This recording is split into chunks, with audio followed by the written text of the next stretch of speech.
Welcome to The Explainer. Today, we are exploring a truly wild piece of history, the story of the Great Stink. I mean, it's a classic tale, right? A society is driven to monumental, world-changing innovation, but only when a crisis literally becomes impossible to ignore. We're talking about an event so pungent, so utterly disruptive, that it brought the absolute most powerful empire on Earth to its knees in just a matter of days. It is just this amazing journey that took London from being a festering cesspool of disease into, well, the literal birthplace of modern urban infrastructure. Okay, let's dive into this. What does it actually take for a society to finally fix an impossible crisis? You know, human nature has this funny habit of totally ignoring the invisible systems that keep our lives running smoothly. We love to think progress happens steadily, step by step, with all this brilliant foresight. But history shows us a completely different reality.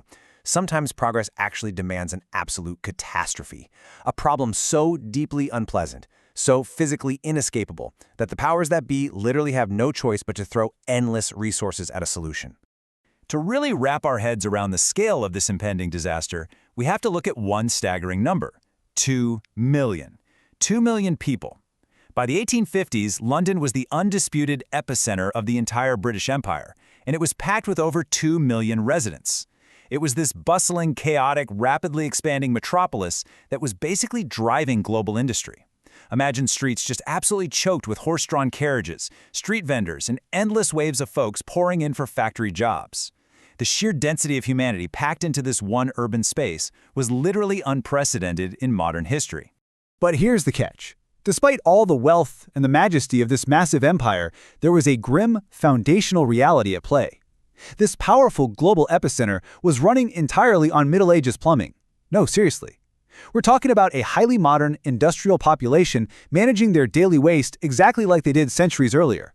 They used simple chamber pots, rudimentary backyard pits, and relied on night soil men to cart waste away by hand in the pitch dark. So they had built this spectacular, forward-looking civilization right on top of infrastructure that was completely stuck in the past. Talk about setting a dangerous stage. Section 1. A city drowning in itself. So, how exactly does a city of 2 million people end up drowning in its own waste? Well, before indoor plumbing became a thing, Londoners relied on hundreds of thousands of these backyard cesspools. But as the population absolutely exploded, these pits started frequently overflowing, spilling right into people's basements and down narrow alleys. It was a nightmare. So to solve this very localized, very gross problem, the city made a well-intentioned but completely disastrous decision in 1848. They legalized connecting these newly invented indoor flush toilets directly to the city's existing storm drains. They honestly thought they were just washing the local stench away. But the fatal flaw? Those storm drains emptied straight into the River Thames, which, just so happened to be the city's primary source of drinking water. As you could probably guess, almost overnight, the mighty River Thames turned into an open, sluggish sewer.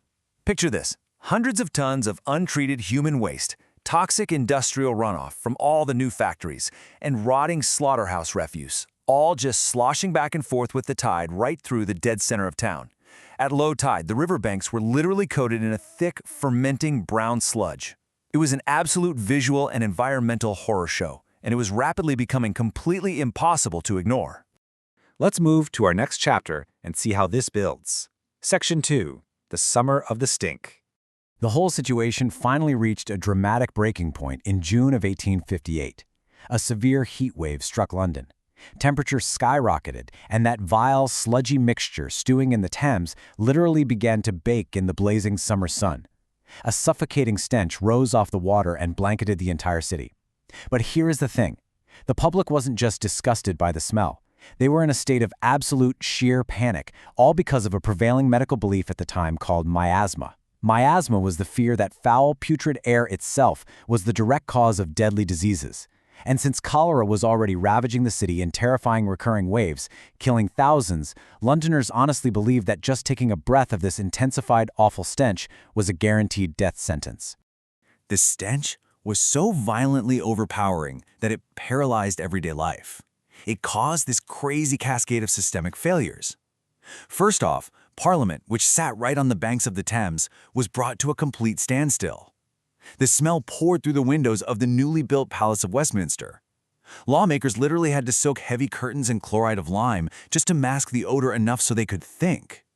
They were even seriously considering abandoning the capital altogether and moving the entire government upriver to Oxford. And it wasn't just them. Nearby law courts had to be completely evacuated because judges and lawyers simply couldn't physically bear to breathe the air. The irony is just palpable, right? The very lawmakers who had ignored this infrastructure problem for decades were now literally choking on the consequences of their own inaction. Realizing the city was on the brink of total collapse, Parliament finally bypassed years of political gridlock. Which brings us to Section 3, a subterranean engineering masterpiece. So in full panic mode, Parliament rushed emergency legislation through and handed unprecedented authority and huge amounts of funding to a true visionary, Sir Joseph Bazalgette, the chief engineer of the Metropolitan Board of Works. Bazalgette knew a piecemeal fix was out of the question. London needed a completely reimagined underground circulatory system, so he implemented a brilliant three-pronged fix. Step 1, he designed a massive network of intercepting sewers. We're talking over 80 miles of immense brick tunnels running parallel to the Thames, designed to intercept the waste before it could ever reach the river. Step 2, because gravity alone wasn't going to cut it on London's relatively flat terrain, he built colossal, gorgeously ornate coal-powered pumping stations. These lifted millions of gallons of waste eastward, discharging it safely downriver into the estuary, far, far away from the population. And finally, Step 3, to house the main northern sewer, he reclaimed huge swaths of land right from the river, creating the famous Victoria and Albert embankments, which effectively reshaped the very geography of London itself. But what is truly remarkable about Bazalgette's approach was his absolute dedication to future-proofing. When he was calculating the required diameter for these enormous subterranean brick tunnels, he looked at London's explosive growth and quickly realized his current estimates wouldn't hold up for very long. So what did he do? He intentionally doubled his own engineering estimates, just doubled them. It was a massive financial risk that inflated the budget significantly, but it was an incredibly brilliant, visionary move to build for a future population that didn't even exist yet.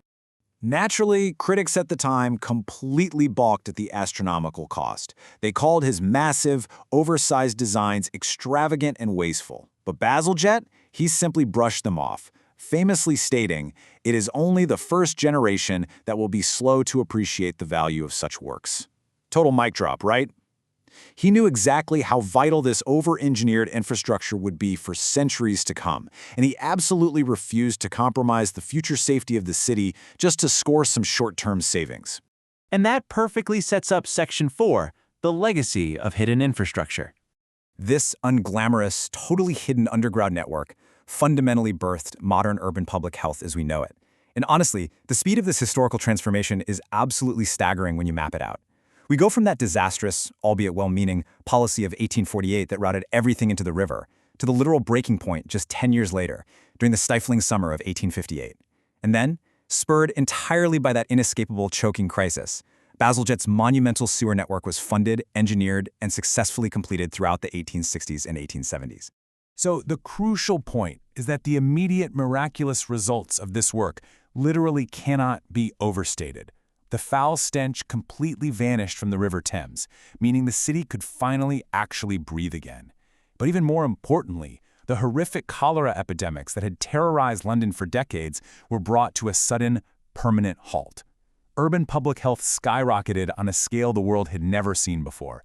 And honestly, what's even more incredible, that exact same hidden network of brick tunnels is fundamentally still in use today, serving a population of millions more than Bazalgette ever could have possibly imagined. The story of the Great Stink proves that our ultimate survival as a civilization doesn't just depend on grand politics or sweeping treaties or surface-level wealth. No, it relies fundamentally on the hidden, incredibly unglamorous infrastructure that keeps our city sanitary, safe, and livable. So, I want to leave you with this final, provocative thought to ponder today. What hidden infrastructure is keeping your city alive right now? The essential bedrock of our modern civilization is almost entirely invisible, just humming quietly, day and night, right beneath our feet. Thank you so much for exploring this explainer with me. Keep asking those big questions, and always, always keep looking beneath the surface.